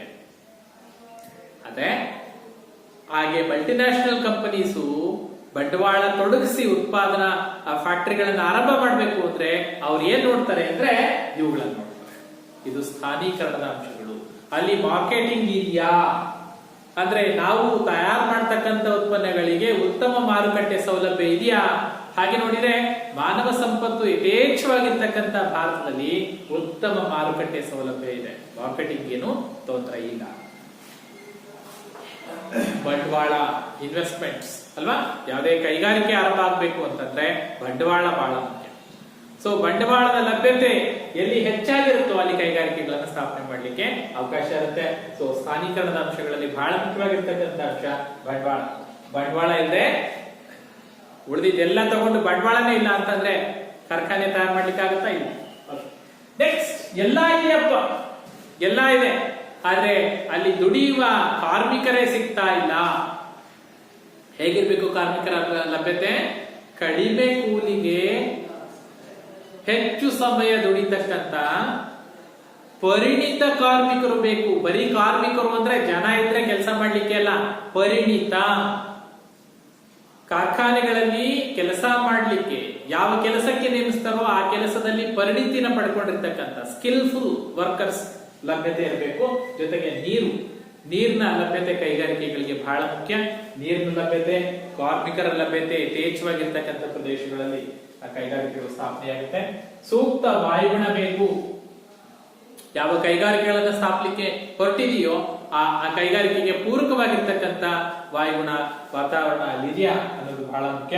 ಜೊತೆಗೆ ಸರ್ಕಾರದ ನೀತಿ ನಿಯಮಗಳು, ಕಾಲ ಕಾಲಕ್ಕೆ ಸರ್ಕಾರ ಏನ್ ಮಾಡುತ್ತೆ, ಕೈಗಾರಿಕೆಗಳನ್ನ ಸ್ಥಾಪನೆ ಮಾಡಲಿಕ್ಕೆ ಏನು ನಿರ್ಬಂಧಗಳನ್ನ ವಿಧಿಸಿರುತ್ತೆ, ನೀತಿ ನಿಯಮಗಳನ್ನು ರೂಪಿಸಿರುತ್ತೆ, ಅದನ್ನ ಕಾಲ ಕಾಲಕ್ಕೆ ಪರಿಶೀಲನೆ ಮಾಡುತ್ತೆ. ಒಂದಷ್ಟು ಹೊಸ ನಿರ್ಬಂಧಗಳನ್ನ ವಿಧಿಸುತ್ತೆ, ಕೆಲವು ಸಲ ನಿರ್ಬಂಧಗಳನ್ನ ಸಡಿಲಗೊಳಿಸುತ್ತೆ. ಯಾಕೆ ಅಂದ್ರೆ ಆ ಸ್ಥಾನೀಕರಣದ ಅಂಶಗಳು. ನೋಡಿ ಮಕ್ಕಳೇ, ಬಹಳ ಮುಖ್ಯವಾಗಿರ್ತಕ್ಕಂಥ ಪ್ರಶ್ನೆ ನಿಮಗೆ ಪರೀಕ್ಷಾ ದೃಷ್ಟಿಯಿಂದ ಕೂಡ. ಕೈಗಾರಿಕೆಗಳ ಸ್ಥಾನೀಕರಣದ ಅಂಶಗಳನ್ನು ಬರೆಯಿರಿ ಅಂತ ಕೇಳಿದ್ರೆ ಇಲ್ಲಿ 8 ಅಂಶಗಳನ್ನ ಬರೆದಿದ್ದೀವಿ. ಈ 8 ಅಂಶಗಳನ್ನ ಕೈಗಾರಿಕೆಯ ಸ್ಥಾನೀಕರಣದ ಅಂಶಗಳಲ್ಲಿ ಬರೀಬೇಕಾಗುತ್ತೆ. ಪ್ರಮುಖವಾಗಿ ಕೈಗಾರಿಕಾ ಪ್ರದೇಶಗಳು ಅಂತ ಬರುತ್ತೆ. ಅಂದ್ರೆ ಭಾರತದಲ್ಲಿ ಈಗೇನು ಸ್ಥಾನೀಕರಣದ ಅಂಶಗಳು ಅಂತ ಏನ್ ಕರಿದ್ವಿ, ಆ ಸ್ಥಾನೀಕರಣದ ಅಂಶಗಳ ಆಧಾರದ ಮೇಲೆ ಕೈಗಾರಿಕೆಗಳು ಸ್ಥಾಪನೆ ಆಗ್ತಾ ಹೋಗುತ್ತೆ. ಭಾರತದಲ್ಲಿ ಕೈಗಾರಿಕೆಗಳು ಯಾವ ಪ್ರದೇಶದಲ್ಲಿ ವಿಸ್ತೃತವಾಗಿ ಹರಡಿಕೊಂಡಿದೆ ಅನ್ನೋದರ ಆಧಾರದ ಮೇಲೆ ಕೈಗಾರಿಕಾ ಪ್ರದೇಶಗಳು ಅಂತ ಮಾಡಿ. ಏನು ಕೈಗಾರಿಕಾ ಪ್ರದೇಶ ಅಂದ್ರೆ? ಕೈಗಾರಿಕಾ ಪ್ರದೇಶ ಅಂದ್ರೆ ಒಂದೇ ರೀತಿಯ ಕೈಗಾರಿಕೆಗಳು ಅಥವಾ ಬೇರೆ ಬೇರೆ ರೀತಿಯ ಕೈಗಾರಿಕೆಗಳು ಯಾವ ಪ್ರದೇಶದಲ್ಲಿ ವಿಸ್ತೃತವಾಗಿ ಹರಡಿಕೊಂಡಿದೆಯೋ ಆ ಪ್ರದೇಶವನ್ನ ನಾವು ಕೈಗಾರಿಕಾ ಪ್ರದೇಶ ಅಂತ ಕರಿತೀವಿ. ಅಂದ್ರೆ ಒಂದು ನಿರ್ದಿಷ್ಟವಾದ ಪ್ರದೇಶದಲ್ಲಿ ಹೆಚ್ಚಿನ ಕೈಗಾರಿಕೆಗಳು ಸ್ಥಾಪನೆಯಾಗಿದ್ರೆ ಅಂತಹ ಪ್ರದೇಶವನ್ನ ಕೈಗಾರಿಕಾ ಪ್ರದೇಶ, ಇಂಡಸ್ಟ್ರಿಯಲ್ ಏರಿಯಾ, ಇಂಡಸ್ಟ್ರಿಯಲ್ ಎಸ್ಟೇಟ್ ಅಂತ ಹೇಳ್ತೀವಿ. ಸಾಮಾನ್ಯವಾಗಿ ನಗರ ಪ್ರದೇಶದ ಹೊರಹೊಲೆಯ ಪ್ರದೇಶಗಳೇನಾಗಿರುತ್ತೆ, ಕೈಗಾರಿಕಾ ಪ್ರದೇಶಗಳಾಗಿರುತ್ತೆ. ಸಾಮಾನ್ಯವಾಗಿ ಕೈಗಾರಿಕಾ ಪ್ರದೇಶಗಳು ಎಲ್ಲಿದ್ದಾವೆ ಅಂತ ಗ್ರಾಮೀಣ ಪ್ರದೇಶದಲ್ಲಿಲ್ಲ, ನಗರ ಪಟ್ಟಣಗಳಿಗೆ ಹೊಂದಿಕೊಂಡಂತೆ ಕೈಗಾರಿಕಾ ಪ್ರದೇಶಗಳು ನಿರ್ಮಾಣ ಆಗಿದೆ. ಭಾರತದಲ್ಲಿ ಕೈಗಾರಿಕೆಗಳು ಎಲ್ಲ ಪ್ರದೇಶಗಳಲ್ಲೂ ಹಂಚಿಕೆ ಆಗಿಲ್ಲ. ಕೆಲವು ಪ್ರದೇಶಗಳಲ್ಲಿ ಒತ್ತೊತ್ತಾಗಿ ಅಂದ್ರೆ ದೊಡ್ಡ ಪ್ರಮಾಣದಲ್ಲಿ ಕೈಗಾರಿಕೆಗಳು ಸ್ಥಾಪನೆಯಾಗಿದ್ರೆ ಕೆಲವು ಪ್ರದೇಶಗಳಲ್ಲಿ ಕೈಗಾರಿಕೆಗಳು ತುಂಬಾ ವಿರಳವಾಗಿವೆ. ಎಲ್ಲಿ ಕೈಗಾರಿಕೆಗಳು ಯಾವ ಪ್ರದೇಶದಲ್ಲಿ ವಿಸ್ತೃತವಾಗಿ ಹಂಚಿಕೆಯಾಗಿದವೋ ಅವನ್ನಿಟ್ಟುಕೊಂಡು ಒಂದ್ 8 ನೆನ್ಪಿಡ್ಬೇಕು ಮಕ್ಕಳೇ. ಭಾರತದಲ್ಲಿ 8 ಕೈಗಾರಿಕಾ ಪ್ರದೇಶಗಳನ್ನ ಗುರುತಿಸಿದ. ಈ ಕೈಗಾರಿಕಾ ಪ್ರದೇಶಗಳು ರಾಜ್ಯಕ್ಕಷ್ಟೇ ಸೀಮಿತವಾಗಿಲ್ಲ. ಒಟ್ಟಾರೆ ಭಾರತದ ಭೌಗೋಳಿಕ ವ್ಯಾಪ್ತಿಯಲ್ಲಿ ಯಾವ ಪ್ರದೇಶಗಳು ಕೈಗಾರಿಕೆಗಳಿಂದ ಹೆಚ್ಚಿನ ಕೈಗಾರಿಕೆಗಳಿಂದ ಕೂಡಿದೆಯೋ ಆ ಪ್ರದೇಶಗಳನ್ನ ಕೈಗಾರಿಕಾ ವಲಯಗಳು ಅಂತ ಮಾಡ್ತಾರೆ. ನೋಡಿ ಒಂದೊಂದಾಗಿ ನೋಡ್ತಾ ಹೋಗೋಣ. ಮೊದಲನೇದಾಗಿ ಹೂಗ್ಲಿ ಮತ್ತು ಕಲ್ಕತ್ತಾ ಕೈಗಾರಿಕಾ ಪ್ರದೇಶಗಳನ್ನ ಹೆಸರಿಸಿ ಅಂದ್ರೆ ನೀವು ಹೀಗೆ ಬರೀಬೇಕಾಗುತ್ತೆ. ಹೂಗ್ಲಿ ಕಲ್ಕತ್ತಾ ಕೈಗಾರಿಕಾ ಪ್ರದೇಶ. ಹೂಗ್ಲಿ ಕಲ್ಕತ್ತಾ ಕೈಗಾರಿಕಾ ಪ್ರದೇಶ ಎಲ್ಲಿ ಬಂತು? ಪಶ್ಚಿಮ ಬಂಗಾಳ ಅಂತ ಏನ್ ಕರಿತೀವಿ. ಪಶ್ಚಿಮ ಬಂಗಾಳದ ಹೂಗ್ಲಿ ನದಿ, ಆ ಹೂಗ್ಲಿ ನದಿಯ ದಂಡೆ ಮತ್ತು ಕಲ್ಕತ್ತಾದ ಸುತ್ತಮುತ್ತಲ ಪ್ರದೇಶಗಳಲ್ಲಿ ಕೈಗಾರಿಕಾ ಪ್ರದೇಶ ಒಂದು. ಎರಡನೇದು ಮುಂಬೈ ಪುಣೆ, ಮಹಾರಾಷ್ಟ್ರದಲ್ಲಿ ಬರ್ತಕ್ಕಂತ ಒಂದು ಕೈಗಾರಿಕಾ ಪ್ರದೇಶ ಮುಂಬೈ ಪುಣೆ. ಮೂರು ಅಹಮದಾಬಾದ್ ವಡೋದರ ಕೈಗಾರಿಕಾ ಪ್ರದೇಶ, ಗುಜರಾತ್ ರಾಜ್ಯದಲ್ಲಿ ಬರ್ತಕ್ಕಂತ ಒಂದು ಕೈಗಾರಿಕಾ ಪ್ರದೇಶ. ಮದುರೈ, ಕೊಯಮತ್ತೂರು, ಬೆಂಗಳೂರು ಕೈಗಾರಿಕಾ ಪ್ರದೇಶ. ನೋಡಿ ಮೂರು ಬರ್ತಾ ಇದೆ ಅಂತ ಹೇಳಿದ್ರೆ ಮದುರೈ, ಕೊಯಮತ್ತೂರು ಎರಡು ಕೂಡ ತಮಿಳುನಾಡಲ್ಲಿ ಬರ್ತಕ್ಕಂತ ಪ್ರದೇಶಗಳು. ಬೆಂಗಳೂರು ಕರ್ನಾಟಕದಲ್ಲಿ ಬರ್ತಕ್ಕಂತ ಪ್ರದೇಶ. ಅಂದ್ರೆ ನಾಲ್ಕನೇ ಕೈಗಾರಿಕಾ ಪ್ರದೇಶ ಯಾವುದು ಅಂದ್ರೆ ತಮಿಳುನಾಡು ಮತ್ತು ಕರ್ನಾಟಕವನ್ನ ಒಳಗೊಂಡಂತೆ ಒಂದು ಕೈಗಾರಿಕಾ ಪ್ರದೇಶ. ಅಂದ್ರೆ ಬೆಂಗಳೂರಲ್ಲಿ ಅಷ್ಟೇ ಕೈಗಾರಿಕೆ ಇದೆಯಾ, ಕರ್ನಾಟಕದಲ್ಲಿ ಬೇರೆ ಕಡೆ ಇಲ್ವಾ? ನಾನು ಆಗ್ಲೇ ಹೇಳಿದ್ನಲ್ಲ, ಕೈಗಾರಿಕೆಗಳು ಹೆಚ್ಚು ಕೇಂದ್ರೀಕೃತವಾಗಿರ್ತಕ್ಕಂಥ ಪ್ರದೇಶಗಳನ್ನ ಕೈಗಾರಿಕಾ ಪ್ರದೇಶ ಅಂತ ಕರೀತಾರೆ. ನೆಕ್ಸ್ಟ್ ಛೋಟಾ ನಾಗ್ಪುರ್ ಪ್ರಸ್ಥಭೂಮಿ. ಛೋಟಾ ನಾಗ್ಪುರ್ ಪ್ರಸ್ಥಭೂಮಿ ತುಂಬಾ ದೊಡ್ಡ ಪ್ರಮಾಣದಲ್ಲಿ ಕೈಗಾರಿಕೆಗಳನ್ನ ಹೊಂದಿರತಕ್ಕಂಥ ಪ್ರದೇಶ. ಕಾರಣ ಅಲ್ಲಿ ಕಬ್ಬಿಣದ ಅದಿರು, ಕಲ್ಲಿದ್ದಲು ಹೆಚ್ಚಾಗಿ ದೊರೆಯೋದ್ರಿಂದ ಪ್ರದೇಶದಲ್ಲಿ ಛೋಟಾ ನಾಗ್ಪುರ್ ಪ್ರಸ್ಥಭೂಮಿ ಏನು ಛತ್ತೀಸ್ಗಢ, ಒರಿಸ್ಸಾ, ಜಾರ್ಖಂಡ್ ಪ್ರದೇಶ ಬರುತ್ತೆ. ಛೋಟಾ ನಾಗ್ಪುರ್ ಪ್ರಸ್ಥಭೂಮಿ ಆ ಪ್ರದೇಶದಲ್ಲಿ ಬರ್ತಕ್ಕಂಥದ್ದು. ದೆಹಲಿ ಮತ್ತು ಮೀರತ್, ದೆಹಲಿ ಮೀರತ್ ಅನ್ನ ಒಳಗೊಂಡಂತೆ ಒಂದು 6ನೇ ಕೈಗಾರಿಕಾ ಪ್ರದೇಶ ಇದೆ. ವಿಶಾಖಪಟ್ಟಣ, ಗುಂಟೂರು. ವಿಶಾಖಪಟ್ಟಣ, ಗುಂಟೂರು ಅಂದಾಗ ಮತ್ತೆ ನಾವು ಆಂಧ್ರ ರಾಜ್ಯಕ್ಕೆ ಬರ್ತೀವಿ, ಆಂಧ್ರ ಕೈಗಾರಿಕಾ ಪ್ರದೇಶ ಇಲ್ಲಿ. ಹಾಗೆಯೇ ಕೊಲ್ಲಂ, ತಿರುವನಂತಪುರ ಬಂದ್ಬಿಟ್ಟು ಕೇರಳದಲ್ಲಿ ಬರ್ತಕ್ಕಂಥ ಒಂದು ಕೈಗಾರಿಕಾ ಪ್ರದೇಶ. ಒಟ್ಟಾರೆ ಎಷ್ಟು 8 ಕೈಗಾರಿಕಾ ಪ್ರದೇಶಗಳನ್ನ ಭಾರತದಲ್ಲಿ ಗುರುತಿಸಲಾಗಿದೆ. ಆ 8 ಕೈಗಾರಿಕಾ ಪ್ರದೇಶಗಳನ್ನ ಹೆಸರಿಸಿ ಅಂತ ಕೇಳಿದ್ರೆ 8 ಕೈಗಾರಿಕಾ ಪ್ರದೇಶಗಳನ್ನ ಗುರುತಿಸಬೇಕು. ಇದನ್ನ ಪಾಯಿಂಟ್ ಮಾಡಿ ಇಟ್ಕೊಳ್ಳಿ. ಭಾರತದ ಕೈಗಾರಿಕಾ ಪ್ರದೇಶಗಳನ್ನ ಹೆಸರಿಸಿ ಅಂತ ಕೇಳಿದಾಗ 8 ಅಂಶಗಳನ್ನ ಬನ್ನಿ. ನೆಕ್ಸ್ಟ್ ಬಂದು ಭಾರತದ ಪ್ರಮುಖ ಕೈಗಾರಿಕೆಗಳು. ಭಾರತದ ಪ್ರಮುಖ ಕೈಗಾರಿಕೆಗಳು. ಪ್ರಮುಖ ಕೈಗಾರಿಕೆಗಳು ಅಂತ ಬಂದಾಗ ಬಹಳಷ್ಟು ಕೈಗಾರಿಕೆಗಳಿದೆ ಭಾರತದಲ್ಲಿ. ಅದರಲ್ಲಿ ಎಲ್ಲ ಕೈಗಾರಿಕೆಗಳಿಗೆ ಮೂಲ ಕೈಗಾರಿಕೆ ಯಾವುದು ಅಂತ ನೋಡಿದ್ರೆ ಕಬ್ಬಿಣ ಮತ್ತು ಉಕ್ಕಿನ ಕೈಗಾರಿಕೆ ಅಂತ ಕರಿತೀವಿ. ಕಬ್ಬಿಣ ಮತ್ತು ಉಕ್ಕಿನ ಕೈಗಾರಿಕೆ ಇದನ್ನೇನಂತ ಕರಿತೀವಿ? ಮೂಲ ಕೈಗಾರಿಕೆ ಅಂತ ಕರಿತೀವಿ. ಯಾಕೆ ಅಂದ್ರೆ ಇತರೆ ಕೈಗಾರಿಕೆಗಳಿಗೆ ಬೇಕಾದ ಕಚ್ಚಾ ವಸ್ತುವನ್ನ ಈ ಕಬ್ಬಿಣ ಮತ್ತು ಉಕ್ಕಿನ ಕೈಗಾರಿಕೆ ಒದಗಿಸುತ್ತೆ. ಅಂದ್ರೆ ಕಬ್ಬಿಣ ಮತ್ತು ಉಕ್ಕಿನ ಕೈಗಾರಿಕೆಯಲ್ಲಿ ಕಬ್ಬಿಣದ ಅದಿರನ್ನ ಕರಗಿಸಿ ಉಕ್ಕನ್ನ ತಯಾರು ಮಾಡ್ತಾರೆ. ಅದನ್ನ ಬಳಸಿಕೊಂಡು ಬಹಳಷ್ಟು ಕೈಗಾರಿಕೆಗಳು, ಇಂಜಿನಿಯರಿಂಗ್ ಕೈಗಾರಿಕೆಗಳಿರ್ಬೋದು, ಯಂತ್ರೋಪಕರಣಗಳನ್ನ ತಯಾರು ಮಾಡ್ತಕ್ಕಂಥ ಕೈಗಾರಿಕೆಗಳಿರ್ಬೋದು, ಸಾಕಷ್ಟು ಡಿಫೆನ್ಸ್ ಫ್ಯಾಕ್ಟರಿಗಳಿದೆ. ಅಂದ್ರೆ ಕಬ್ಬಿಣ ಮತ್ತು ಉಕ್ಕಿನ ಕೈಗಾರಿಕೆ ಇತರ ಕೈಗಾರಿಕೆಗಳಿಗೆ ಬೇಕಾದ ಕಚ್ಚಾ ವಸ್ತುವನ್ನ ಪೂರೈಕೆ ಮಾಡುತ್ತೆ. ಅದನ್ನ ಬಳಸ್ಕೊಂಡು ಕಬ್ಬಿಣ ಉಕ್ಕಿನ ಕೈಗಾರಿಕೆಯಲ್ಲಿ ತಯಾರಾದ ಉಕ್ಕನ್ನ ಬಳಸಿಕೊಂಡು ಸಾಕಷ್ಟು ಕೈಗಾರಿಕೆಗಳು ಬೇರೆ ಬೇರೆ ಯಂತ್ರೋಪಕರಣಗಳನ್ನ ಉತ್ಪಾದನೆ ಮಾಡುತ್ತೆ. ಹಾಗಾಗಿ ಇದನ್ನ ಮೂಲ ಕೈಗಾರಿಕೆ ಅಂತ ಕರೀತಾರೆ. ಕೈಗಾರಿಕೆಗಳ ಮೂಲ ಕೈಗಾರಿಕೆ ಅಂತ ಹೇಳಿ ಕಬ್ಬಿಣ ಮತ್ತು ಉಕ್ಕಿನ ಕೈಗಾರಿಕೆಯನ್ನ ಕರೀತಾರೆ. ಹಾಗೆ ನೋಡಿದ್ರೆ ಕೈಗಾರಿಕೆಗಳು ಅಥವಾ ಕಬ್ಬಿಣ ಮತ್ತು ಉಕ್ಕಿನ ಕೈಗಾರಿಕೆ ಭಾರತಕ್ಕೆ ಹೊಸದಲ್ಲ. ಯಾಕೆಂದ್ರೆ ಪ್ರಾಚೀನ ಕಾಲದಿಂದಲೂ ಕೂಡ ನಮಗೆ ಕಬ್ಬಿಣವನ್ನ ತಯಾರಿಸತಕ್ಕಂತ ಕಲೆ ತಿಳಿದಿದೆ. ಅದಕ್ಕೆ ನಿದರ್ಶನ ಅಂತ ಹೇಳಿದ್ರೆ ಮೆಹರೌಲಿ ಬಳಿ ಅಲ್ವಾ, ದೆಹಲಿಯ ಮೆಹರೌಲಿ ನಲ್ಲಿ ಇರ್ತಕ್ಕಂತ ಒಂದು ಕಬ್ಬಿಣದ ಸ್ತಂಭ ನಾವು ಇತಿಹಾಸದಲ್ಲಿ ಓದ್ತೀವಿ. ಇವತ್ತಿಗೂ ಕೂಡ ಅದು ತುಕ್ಕಿ ಹಿಡಿದಿಲ್ಲ. ಹೊರಗಡೆನೇ ಇದೆ ಮತ್ತು ಒಳಗಡೆನೇ ಇಲ್ಲಿ ಇಟ್ಟಿಲ್ಲ ಅಲ್ವಾ. ಹೊರಗಡೆ ನಿಲ್ಸಿರ್ತಕ್ಕಂತ ಬೃಹತ್ ಕಬ್ಬಿಣದ ಸ್ತಂಭ ಇವತ್ತಿಗೂ ತುಕ್ಕಿ ಹಿಡಿದಿಲ್ಲ. ಅಂದ್ರೆ ಕಬ್ಬಿಣದ ತಯಾರಿಕೆಯಲ್ಲಿ ಭಾರತೀಯರಿಗೆ ಎಷ್ಟು ಜ್ಞಾನ ಇತ್ತು ಅನ್ನೋದು ಅರಿವಾಗುತ್ತೆ. ಹಾಗೆ ನೋಡಿದ್ರೆ ಕಬ್ಬಿಣ ಮತ್ತು ಉಕ್ಕಿನ ಕೈಗಾರಿಕೆ ನಿಮಗೆ ಕೇಳ್ಬೋದು, ಭಾರತದ ಮೊದಲ ಕಬ್ಬಿಣ ಉಕ್ಕಿನ ಕೈಗಾರಿಕೆ ಯಾವುದು? ನೆನ್ಪಿಡಿ ಮಕ್ಕಳೇ, 1874ರಲ್ಲಿ ಡೇಟ್ ಹಾಕಳಿ. 1874ರಲ್ಲಿ ಪಶ್ಚಿಮ ಬಂಗಾಳದ ಕುಲ್ಟಿ ಎಂಬಲ್ಲಿ ಭಾರತದ ಮೊದಲ ಕಬ್ಬಿಣ ಮತ್ತು ಉಕ್ಕಿನ ಕೈಗಾರಿಕೆ ಕಾರ್ಯಾರಂಭ ಮಾಡಿದೆ. ಕುಲ್ಟಿ ಏನ್ ಬರುತ್ತೆ? ಪಶ್ಚಿಮ ಬಂಗಾಳದ ಕುಲ್ಟಿ ಎಂಬಲ್ಲಿ ಭಾರತದಲ್ಲಿ ಮೊದಲ ಕಬ್ಬಿಣ ಮತ್ತು ಉಕ್ಕಿನ ಕೈಗಾರಿಕೆ ಕಾರ್ಯಾರಂಭ ಮಾಡುತ್ತೆ. ಎಷ್ಟರಲ್ಲಿ? 1874 ಮೊದಲ ಕಬ್ಬಿಣ ಉಕ್ಕಿನ ಕೈಗಾರಿಕೆ ಕಾರ್ಯಾರಂಭ ಮಾಡುತ್ತೆ. ಆದರೆ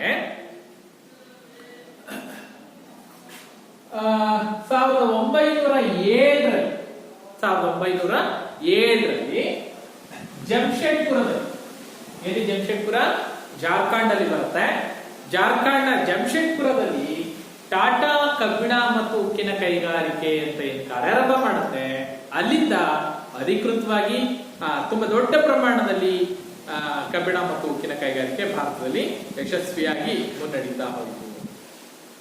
ಭಾರತದಲ್ಲಿ ಕಬ್ಬಿಣ ಮತ್ತು ಉಕ್ಕಿನ ಕೈಗಾರಿಕೆಗೆ ಫೌಂಡೇಶನ್ ಯಾವುದು ಅಂತ ನೋಡಿದ್ರೆ Tata iron and steel company ಅಂತ ಏನ್ ಹೇಳ್ತೀವಿ, ಟಿಸ್ಕೋ ಅಂತ ಏನ್ ಹೇಳ್ತೀವಿ, Tata iron and steel company ಅಂತ ಹೇಳಿ. ಸೊ ಇದು ಭಾರತದಲ್ಲಿ ಕಬ್ಬಿಣ ಮತ್ತು ಉಕ್ಕಿನ ಕೈಗಾರಿಕೆಗೆ ಮೂಲ ಆಯಿತು, ಅಡಿಪಾಯ ಆಯಿತು ಅಂತ ನಾವು ಹೇಳ್ತೀವಿ. ಹಾಗೆ 1907ರಲ್ಲಿ ಇದು ಕಾರ್ಯಾರಂಭ ಮಾಡಿರೂ ಕೂಡ ಸ್ವತಂತ್ರ ನಂತರದಲ್ಲಿ ತುಂಬಾ ದೊಡ್ಡ ಪ್ರಮಾಣದಲ್ಲಿ Tata iron and steel company ಬೆಳೀತಾ ಹೋಗುತ್ತೆ. ಹಾಗೇನೆ ಭಾರತ ಸ್ವತಂತ್ರ ನಂತರದಲ್ಲಿ ಪಂಚವಾರ್ಷಿಕ ಯೋಜನೆಗಳನ್ನು ರೂಪಿಸುತ್ತೆ. ಅದರಲ್ಲಿ ಪಂಚವಾರ್ಷಿಕ ಯೋಜನೆಗಳನ್ನು ಗೊತ್ತಿದೆ ನಿಮ್ಗೆ ಅಲ್ವಾ? 5 ವರ್ಷಕ್ಕೊಮ್ಮೆ ಇಡೀ ರಾಷ್ಟ್ರದ ಆದಾಯವನ್ನ ಯಾವ್ಯಾವ ಕ್ಷೇತ್ರಗಳಲ್ಲಿ ಎಷ್ಟೆಷ್ಟು ವಿನಿಯೋಗಿಸಿ ಯಾವ ಕ್ಷೇತ್ರದಲ್ಲಿ ಎಷ್ಟು ಪ್ರಗತಿಯನ್ನ ಸಾಧಿಸಬೇಕು ಅಂತ ಒಂದು ಪ್ಲಾನ್ ಮಾಡ್ಕೊಳ್ತಾರೆ. ಅದನ್ನ ನಾವು ಪಂಚವಾರ್ಷಿಕ ಯೋಜನೆ ಅಂತ ಕರಿತೀವಿ. ಆ ಪಂಚವಾರ್ಷಿಕ ಯೋಜನೆಯಲ್ಲಿ ಮೊದಲನೇ ಪಂಚವಾರ್ಷಿಕ ಯೋಜನೆಯಲ್ಲಿ ಕೃಷಿಗೆ ಆದ್ಯತೆಯನ್ನು ಕೊಟ್ರೆ, ಎರಡನೇ ಪಂಚವಾರ್ಷಿಕ ಯೋಜನೆಯಲ್ಲಿ ಕೈಗಾರಿಕೆಗೆ ಒತ್ತು ಕೊಡ್ತಾರೆ. ಹಾಗೆ ಕೈಗಾರಿಕೆಗೆ ಒತ್ತು ಕೊಟ್ಟಾಗ ಭಾರತದಲ್ಲಿ ಕಬ್ಬಿಣ ಮತ್ತು ಉಕ್ಕಿನ ಕೈಗಾರಿಕೆ ದೊಡ್ಡ ಪ್ರಮಾಣದಲ್ಲಿ ಬೆಳಿಲಿಕ್ಕೆ ಸಾಧ್ಯ ಆಯಿತು. ಇನ್ನು ಬಹಳ ಮುಖ್ಯವಾಗಿ ನೋಡಿ, ಕಬ್ಬಿಣ ಮತ್ತು ಉಕ್ಕಿನ ಕೈಗಾರಿಕೆಗೆ ಬೇಕಾದ ಸ್ಥಾನೀಕರಣ ಅಂಶಗಳು ಅಂತ ಹೇಳಿ, ಅಂದ್ರೆ ಕಬ್ಬಿಣ ಮತ್ತು ಉಕ್ಕಿನ ಕೈಗಾರಿಕೆ ಸ್ಥಾಪನೆ ಆಗ್ಬೇಕು ಅಂದ್ರೆ ಯಾವ ಅಂಶಗಳು ಇರಬೇಕು ನೋಡಿ, ಈ ಅಂಶಗಳು ಇರಬೇಕು. ನಾವು ಕೈಗಾರಿಕೆಗಳ ಸ್ಥಾನೀಕರಣ ಅಂಶಗಳು ಅಂತ ಹೇಳಿದ್ವಲ್ಲ, ಅವನ್ನ ಇಲ್ಲಿ ಅಪ್ಲೈ ಮಾಡಿ ನೋಡಿ. ಯಾವನ್ನ ತಗೊಂಡಿದೀವಿ? ಕಚ್ಚಾ ವಸ್ತುವಿನ ಲಭ್ಯತೆ ಇರಬೇಕು ಅಂತ ಹೇಳಿದೀವಲ್ಲ, ಅವನ್ನ ಕರೆಕ್ಟ್ ಆಗಿ ನೆನ್ಪಿಡ್ಕೊಂಡ್ರೆ ಯಾವುದೇ ಕೈಗಾರಿಕೆಗೆ ಕೇಳಿದ್ರು ಕೂಡ ಸ್ಥಾನೀಕರಣ ಅಂಶಗಳನ್ನು ಬರೀಬೇಕು. ನಾವಿಲ್ಲಿ ಹೇಳ್ತದ್ದು ಕಬ್ಬಿಣ ಮತ್ತು ಉಕ್ಕಿನ ಕೈಗಾರಿಕೆ ಸ್ಥಾನೀಕರಣ. ಕಬ್ಬಿಣದ ಅದಿರು ಯಥೇಚ್ಛವಾಗಿ ಲಭ್ಯ ಇರಬೇಕು. ಯಾಕೆಂದ್ರೆ ಕಚ್ಚಾ ವಸ್ತು ಲಭ್ಯತೆ ಹೆಚ್ಚಾಗಿದ್ರೆ ಅದರ ಉತ್ಪಾದನೆ ಕೂಡ ಅಷ್ಟೇ ಚೆನ್ನಾಗಿ ಮಾಡಲಿಕ್ಕೆ ಸಾಧ್ಯ. ಕಬ್ಬಿಣದ ಅದಿರಿನ ಲಭ್ಯತೆ. ಎರಡನೇದು, ಕಬ್ಬಿಣದ ಕೈಗಾರಿಕೆಗೆ ಇಂಧನ ಬಹಳ ಮುಖ್ಯ. ಇಂಧನ ಅಂದ್ರೆ ಶಕ್ತಿ ಮೂಲ ಬಹಳ ಮುಖ್ಯ. ಇಲ್ಲಿ ಕಬ್ಬಿಣವನ್ನ ಕರಗಿಸ್ಲಿಕ್ಕೆ, ಕಬ್ಬಿಣದ ಅದಿರನ್ನ ಕರಗಿಸ್ಲಿಕ್ಕೆ ಏನನ್ನ ಬಳಸ್ತಾರೆ ಅಂದ್ರೆ ಕಲ್ಲಿದ್ದಲನ್ನ ಬಳಸ್ತಾರೆ. ಕಲ್ಲಿದ್ದಲಲ್ಲಿ ತುಂಬಾ ಶಾಖವನ್ನ ಕೊಡ್ತಕ್ಕಂತ ಕಲ್ಲಿದ್ದಲು ಅಂದ್ರೆ ಕೋಕಿಂಗ್ ಕಲ್ಲಿದ್ದಲು, ಉತ್ಕೃಷ್ಟ ದರ್ಜೆಯ ಕಲ್ಲಿದ್ದಲು ಕೋಕಿಂಗ್ ಕಲ್ಲಿದ್ದಲು. ಈ ಕೋಕಿಂಗ್ ಕಲ್ಲಿದ್ದಲಿನ ಲಭ್ಯತೆ ಅಥವಾ ಜಲವಿದ್ಯುತ್, ವಿದ್ಯುತ್ ಆಧಾರಿತ ಕೈಗಾರಿಕೆಗಳು, ಕಬ್ಬಿಣ ಮತ್ತು ಉಕ್ಕಿನ ಕೈಗಾರಿಕೆಗಳಲ್ಲಿ ಜಲವಿದ್ಯುತ್ನ ಲಭ್ಯತೆ ಇರಬೇಕು ಅಥವಾ ಕೋಕಿಂಗ್ ಕಲ್ಲಿದ್ದಲು ಹೆಚ್ಚಿನ ಪ್ರಮಾಣದಲ್ಲಿ ಲಭ್ಯತೆ ಇರಬೇಕು. ರೈಲು ಮತ್ತು ಬಂದರಿನ ವ್ಯವಸ್ಥೆ ಇರಬೇಕು. ರೈಲು ಮತ್ತು ಬಂದರು, ಯಾಕೆಂದ್ರೆ ಕಬ್ಬಿಣ ಮತ್ತು ಉಕ್ಕಿನ ಕೈಗಾರಿಕೆ ಉತ್ಪನ್ನಗಳು ಹೇಗಿರುತ್ತೆ? ಭಾರವಾಗಿರುತ್ತೆ. ಭಾರವಾದ ವಸ್ತುಗಳನ್ನ, ಸರಕುಗಳನ್ನ ಸಾಗಿಸ್ಲಿಕ್ಕೆ ಉತ್ತಮವಾದ ಸಾರಿಗೆ ಯಾವುದು? ರೈಲ್ವೆ ಸಾರಿಗೆ ಅಥವಾ ಬಂದರು, ಹಡಗುಗಳ ಮುಖಾಂತರ ಸಾಗಿಸ್ತಾರೆ. ಸೊ ರೈಲ್ವೆ ಮತ್ತು ಬಂದರು ಎಲ್ಲಿದೆ ಅದಕ್ಕೆ ಸಮೀಪದಲ್ಲಿ ಕಬ್ಬಿಣ ಮತ್ತು ಉಕ್ಕಿನ ಕೈಗಾರಿಕೆಗಳು ಸ್ಥಾಪನೆಯಾಗಿರುತ್ತೆ. ಅಟ್ಲೀಸ್ಟ್ ಬಂದರ್ನ ಎಲ್ಲ ಕಡೆ ತರಕ್ಕಾಗಲ್ಲ.